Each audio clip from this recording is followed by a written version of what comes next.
Във вечните думи на Буда, уважението е за тези, които го заслужават, а не за тези, които го изискват. С това дълбоко прозрение като наша водеща светлина, нека изследваме очарователния свят на уважението през призмата на будистката мъдрост. Представете си оживен пазар, препълнен с хора от всички сфери на живота. В средата на тази оживена сцена стои Буда, излъчващ спокойно и състрадателно присъствие, което привлича всички към него. Но какво точно е уважението? Дали е просто учтив жест към тези във властта, или отива по-дълбоко, вкоренено в емпатията и разбирането? В будизма уважението надхвърля обноските. То е основата на мирното съвместно съществуване. Докато пътуваме през пейзажа на уважението, се сблъскваме с 7 предупредителни знака, поведения и нагласи, които подкопават взаимното уважение. От опасностите на нечестността до капаните на арогантността, тези препятствия заплашват да ни отклонят от пътя на доброто. И все пак има надежда. Като лотос, цъфтящ в мътна вода, ние можем да подхранваме добродетели като емпатия, честност и смирение в себе си. По този начин проправяме пътя към свят, в който уважението тече свободно, обогатявайки нашия живот и живота на тези около нас. Така че, нека се вслушаме в мъдростта на Буда и да стъпваме нежно, внимателни за това как думите и действията ни влияят на другите. В този голям гоблен на живота всеки човек заслужава уважение, но не и тези, които носят тези 7 неща в себе си. Докато продължаваме напред, нека носим светлината на състраданието, напътствайки другите през предизвикателствата на живота с доброта и разбиране. Разбиране на уважението в будизма. В будизма уважението не е просто учтив жест. То е фундаментален аспект на воденето на хармоничен и състрадателен живот. Централно място в будистките учения заема принципът за отношение към всички същества с доброта и внимание. Това се отнася не само за хората, но и за всички форми на живот, отразявайки дълбоко благоговение пред взаимосвързаността на цялото съществуване. Състраданието, разбирането и емпатията формират краягълния камък на уважението в будизма. Състраданието включва съпричастност към страданието на другите и активно търсене на начини за облегчаването му. Разбирането включва разпознаване на присъщата стойност и достойнство на всяко същество, независимо от различията.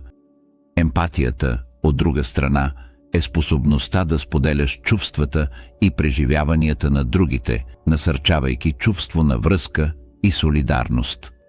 Будизмът учи, че уважението трябва да бъде спечелено чрез действията и характера на човека, а не да бъде изисквано или налагано чрез сила. Първо, прошката като акт на освобождение. Признавайки, че всяко действие, независимо дали е положително или отрицателно, носи последствия, задържането на негодование само поддържа негативната карма. Прощавайки на другите, хората могат да прекъснат цикъла на негативната карма и да създадат условия за по-голям мир и щастие в живота си. Важно е да се отбележи, че прошката в будизма не винаги е лесна, особено в случаи на дълбоко предателство или травма. Това е процес, който изисква търпение, състрадание и себеотражение. Понякога прошката може да не се случи изведнъж, а да се разгърне постепенно с течение на времето, докато индивидите развиват по-голямо разбиране и състрадание към себе си и другите. В крайна сметка, практикуването на прошка в будизма е дълбок акт на себеосвобождаване.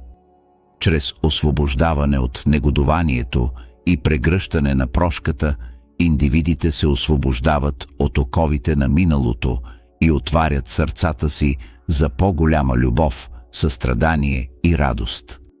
Както е казал Буда, омразата не се прекратява чрез омраза, а само чрез любов. Това е вечното правило.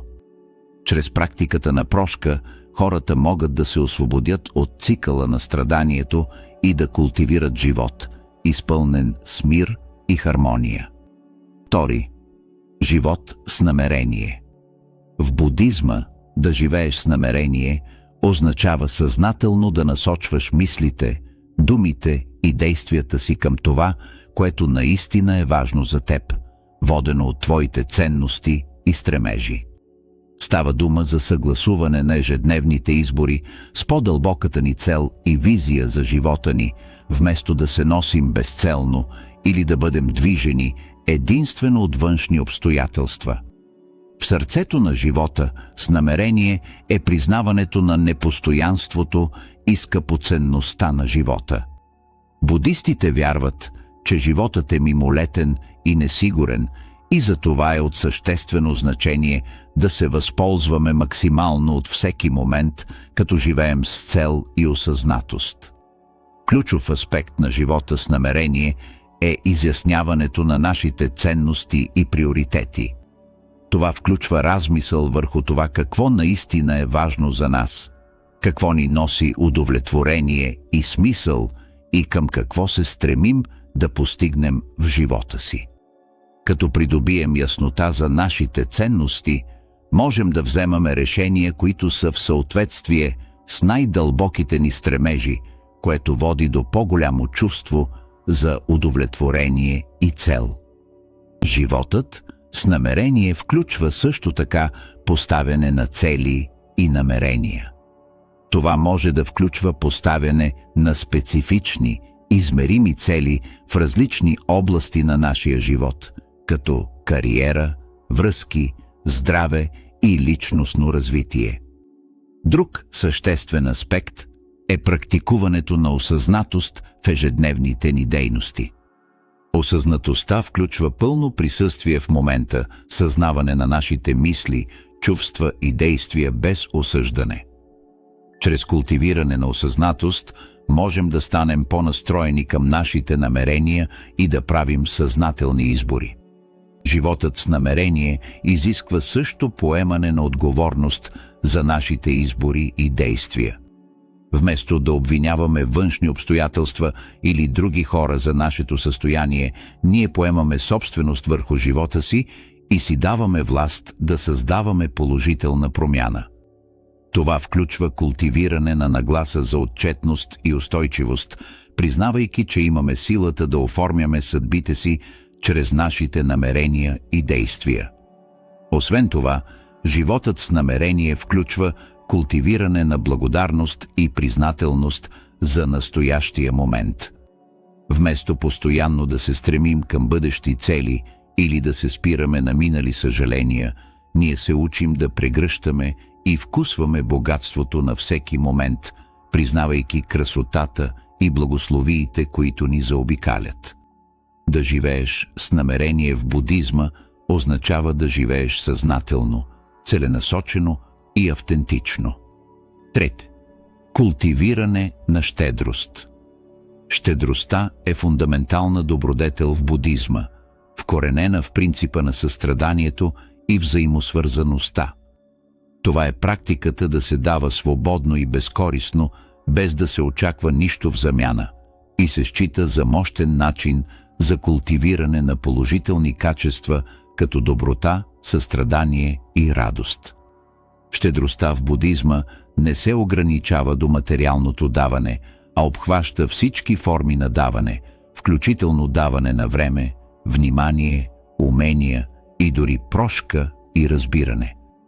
Това е начин за отваряне на сърцето и свързване с другите на дълбоко ниво.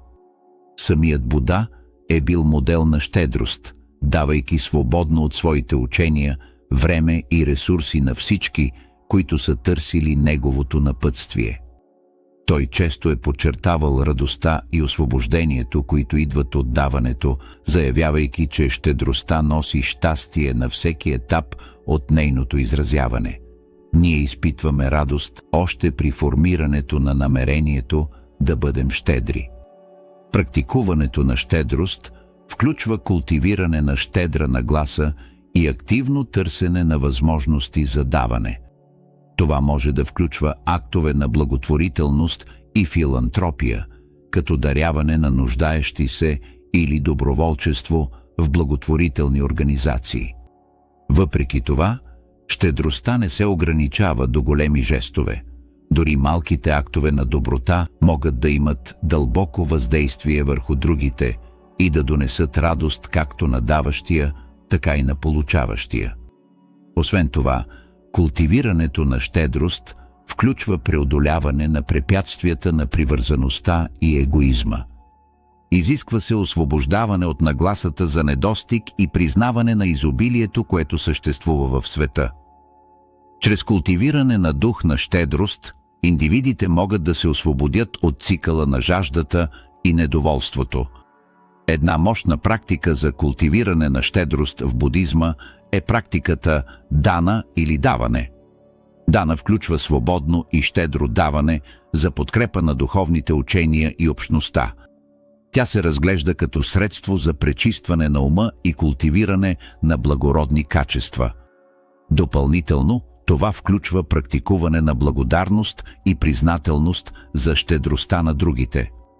Като признаваме добротата и щедростта, които сме получили от другите, можем да култивираме чувство на смирение и благодарност, което на свой ред ни мотивира да бъдем по-щедри.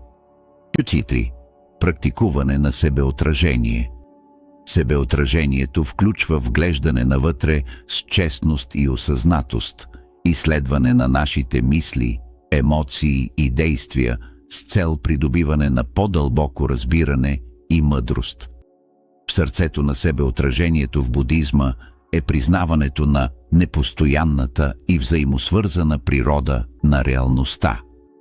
Като насочваме вниманието си навътре и наблюдаваме постоянно променящата се природа на нашите мисли и чувства чрез редовна медитативна практика, можем да развием умения за осъзнатост и самосъзнание, задълбочавайки нашето разбиране за себе си и природата на реалността.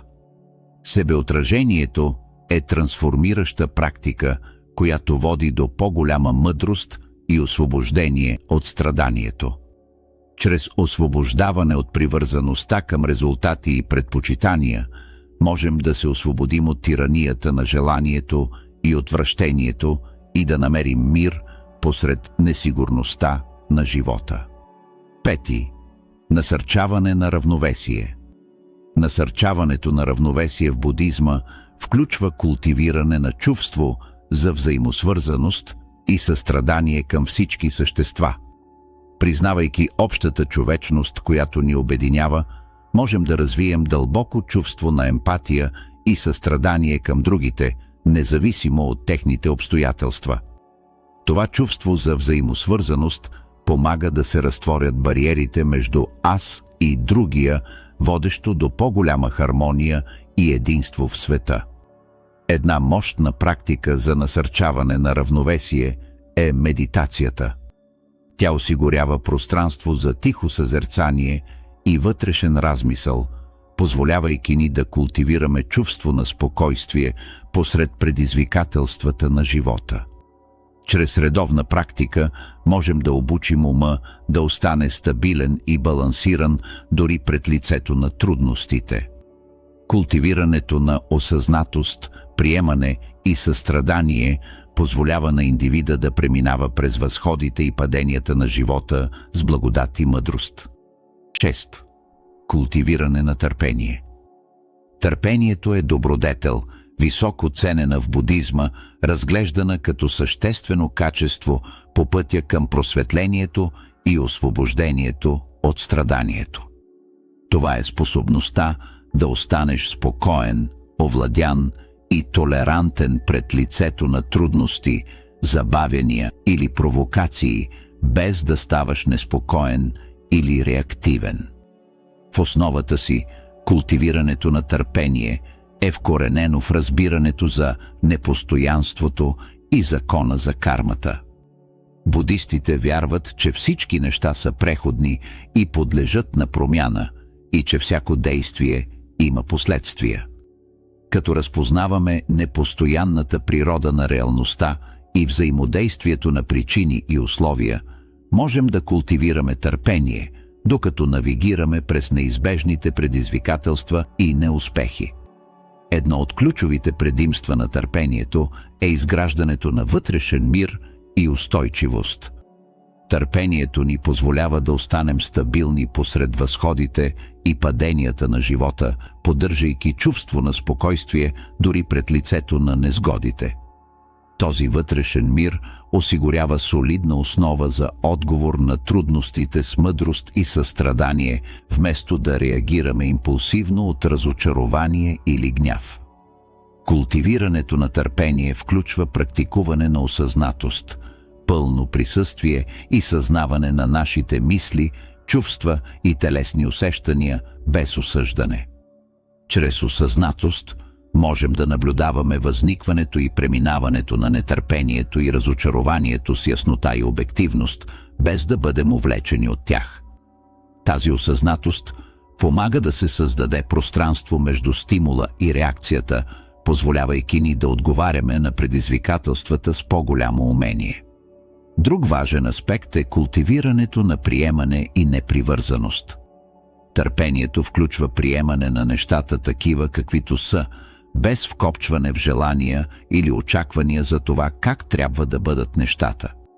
Освен това, то включва признаване на взаимосвързаността и състраданието към другите. Като признаваме, че всеки е на свой собствен път и е изправен пред свои собствени борби, можем да развием емпатия, дори когато другите подлагат на изпитание нашето търпение. 7. Освобождаване от егото. Освобождаването от егото е централно учение в будизма, подчертаващо значението на трансцендирането на илюзията за фиксирано и отделно аз. В будизма егото се разглежда като основната причина за страданието, тъй като води до привързаност, отвращение и изкривен поглед върху реалността. В основата си освобождаването от егото включва разпознаване на непостоянната и взаимосвързана природа на всички явления. Будизмът учи, че асът не е фиксирана и постоянна единица, а по-скоро конструкция на ума, лишена от присъщо съществуване. Като се освободим от привързаността към себе си, можем да се освободим от цикъла на жаждата и отвращението и да преживеем истинска свобода. Едно от ключовите предимства на това е култивирането на смирение и отвореност.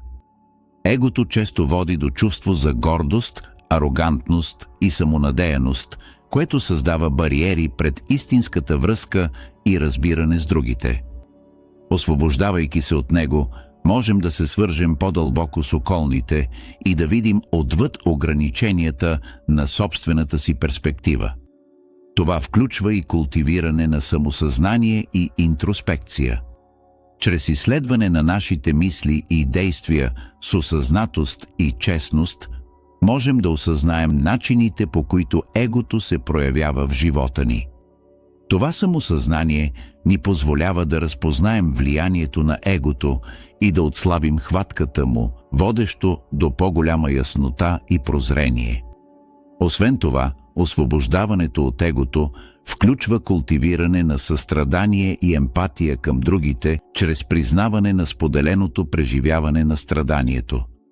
Това помага да се разтворят бариерите на егото и да се насърчи хармонията. Медитацията предоставя пространство за тихо съзерцание, позволявайки ни да наблюдаваме движенията на ума с яснота и обективност и да култивираме чувство на откъснатост от влиянието на егото. Противопоставяне на несправедливостта и самочувствие. Като говорим открито срещу несправедливостта и се застъпваме за честност и равенство, ние изпращаме мощно послание, че уважението не е привилегия, запазена за малцина, а право, което принадлежи на всички. Това е като запалване на фар на надежда в тъмнината, осветяващ пътя към по-справедливо общество. Нещо повече, Противопоставянето на несправедливостта насърчава чувство за солидарност и единство сред хората, които споделят ангажимента към справедливостта. Можем да идваме от различен опит, но заедно сме по-силни и по-устойчиви. Несправедливостта представлява сериозна заплаха за принципите на уважението и достойнството. Само чрез колективни действия и непоколебима решимост можем да изградим свят, в който уважението е наистина универсално и безусловно. Уважението към себе си и към другите е като грижа за деликатна градина, където всяко цвете зависи от другото за подхранване и растеж. В огромния гоблен на човешкото взаимодействие, нишките на самочувствието и уважението към другите са сложно вплетени, оформяйки тъканта на хармоничните взаимоотношения и личното благополучие. Самочувствието е основата, върху която се градят всички други форми на уважение. То е свързано с признаването на собствената ви стойност и отношението към себе си с доброта и състрадание. Когато уважавате себе си, вие давате мощен пример за това как другите трябва да се отнасят към вас. Обратно, когато липсва самочувствие, става трудно да изисквате уважение от другите, което води до цикъл на самосъмнение и несигурност. По същия начин, уважението към другите не е само въпрос на учтивост, то е признание за тяхната присъща ценност и достоинство като човешки същества. Чрез отношение към околните с доброта, емпатия и разбиране, ние потвърждаваме тяхната стойност и допринасяме за създаването на по-състрадателно общество. Уважението не е даденост, а нещо, което се печели чрез добродетелно поведение и осъзнати взаимодействия. Ключовите моменти включват разбиране на взаимосвързаността между уважението към себе си и към другите, практикуване на осъзнатост и състрадание и поставяне на здравословни граници. Не забравяйте, че уважението е двупосочна улица. То не е за всеки, а се печели чрез нашите действия и нагласи.